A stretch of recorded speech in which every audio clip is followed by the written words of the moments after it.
Right, another quick video today. As I said in the previous video, this is a gift from a pal of mine, G0KLD, Charlie. He's downside in his shack, so thought I'd have a quick look today with you. Let's have a go. Whoops, daisy. Right, paid for the Ham Radio Deluxe, Ham Radio Bungle, sorry. Let's have a quick look. You can put ADIF logs on, your own ADIF logs, which you can upload from QRZ or wherever you're logging, and it puts the spots on the map. I'm not going to do that because it gets too busy. So let's go down. This is what I think's quite good. DX spotting. Let's come out for a second.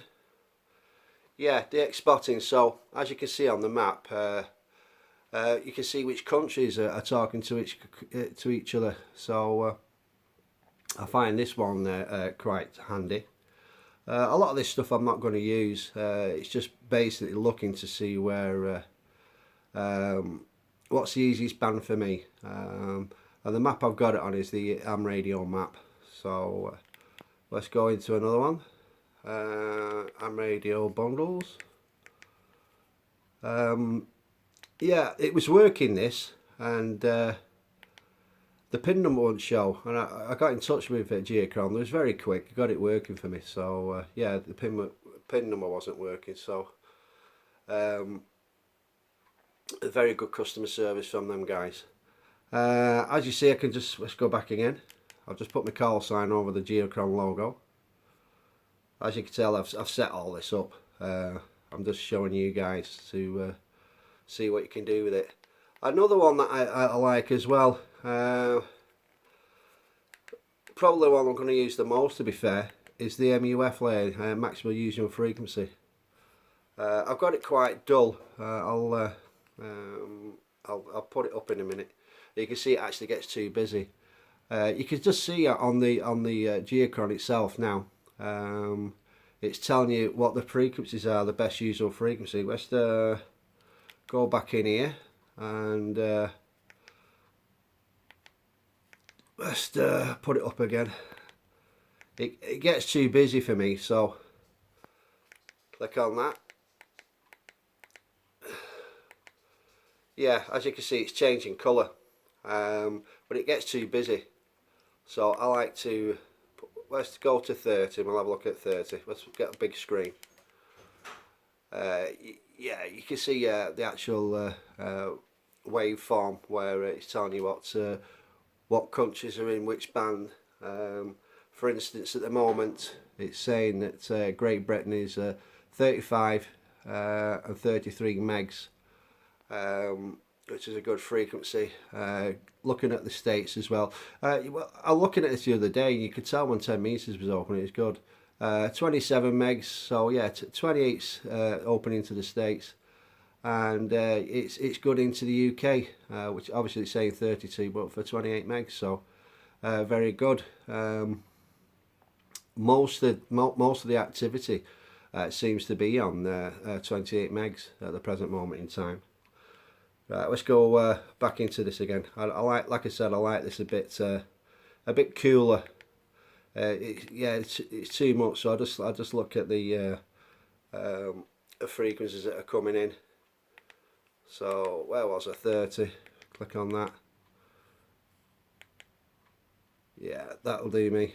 Yeah, I only have it on 10%, so I can just see the actual frequencies. So as you can see, the map's getting too busy, because you can see the beacons on there on the DX spot. You can see the beacons, you can see actual people who's been spotted. It's not a fantastic video this, it's not a 4K tele, it's just a normal TV. Right, let's go down to the next one. Ham Radio Bungle. You've got your satellites on it. This is not for me, but if you're into satellites, it'd be good for you. Let's just take that off again. Big screen. It's going to start getting too busy in a moment. Yeah, you can see some of the satellites on the bottom right hand side. I can see one there that's coming into view. it's still working. It's not loaded properly yet. And you can pick the satellites as well, what you want to work. It's taking its time. It's only the size of Raspberry Pi, the actual computer that's running this. In fact, you can actually buy a Raspberry Pi and build one of these yourself. I don't think it's got as much updates as the Geochron, because yeah, they do some fantastic work. Like they've just done the ISS, and it's they're doing photographs from the satellite as it's coming over. Sorry, the space station as it's coming over. And let's go back off that. Yeah, it's showing pictures of the Earth, but you've got to pay for the bungle. So, like, that's not my cup of tea. That was that answer. I was turning that off. And this one's quite interesting as well. Your grid squares. So, say you're in a contest. Let's turn the other stuff off. I don't know if you'll be able to see this. Let's show this is the only problem that gets too busy.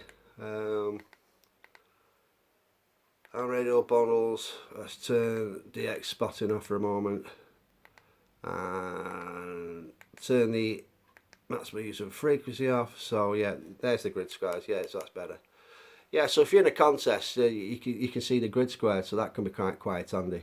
Personally, what I do if I'm in a contest, I just do a 1 to 40 on a piece of paper, and I colour them in with a yellow marker when I've worked that particular country. But yeah, it'd be interesting with the X spotting.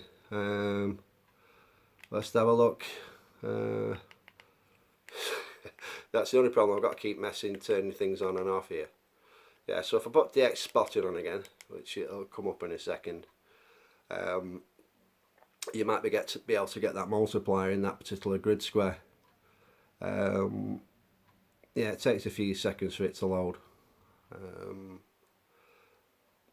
Come on, working. Like I said, it's only a small thing. Yeah, you can build, like I said, you can build these yourself off a Raspberry Pi, or you can get. I think it's an American outlet. I can't remember now. It's called Ham Clock.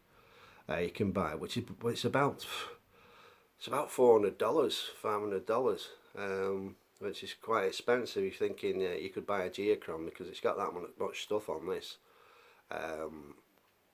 Yeah, it's untrue. Yeah, still working. Oh, there, some of the spots are coming now.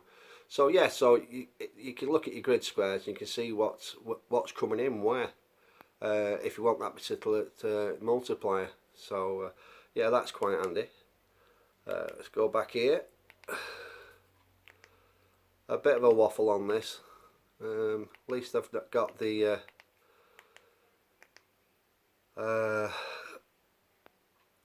camera straight today.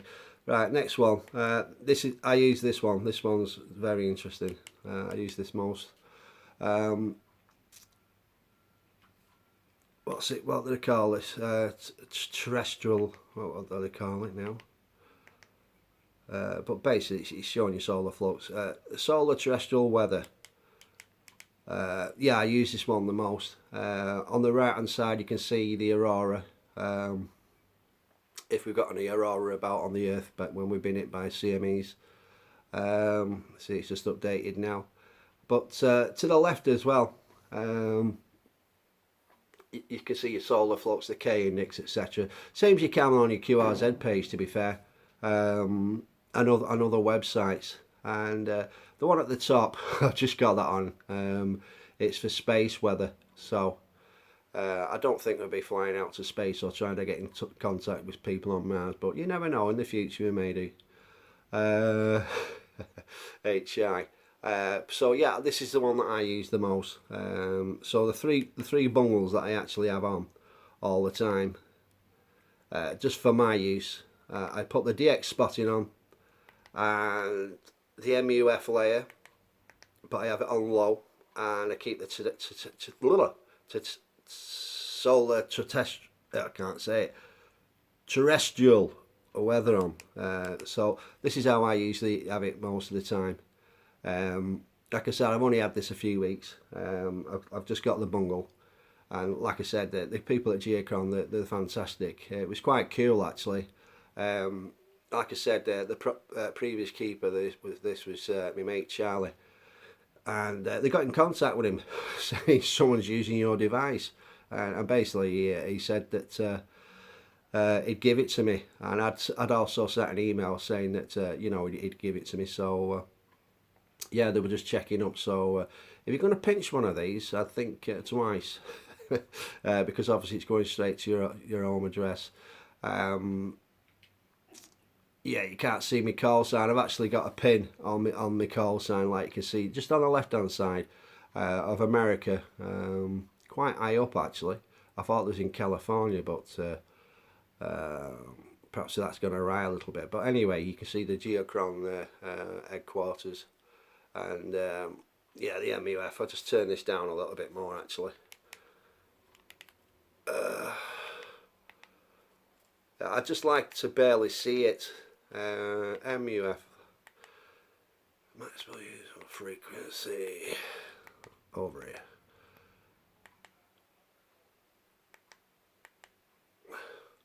Now that's saying off, isn't it? So let's do this here.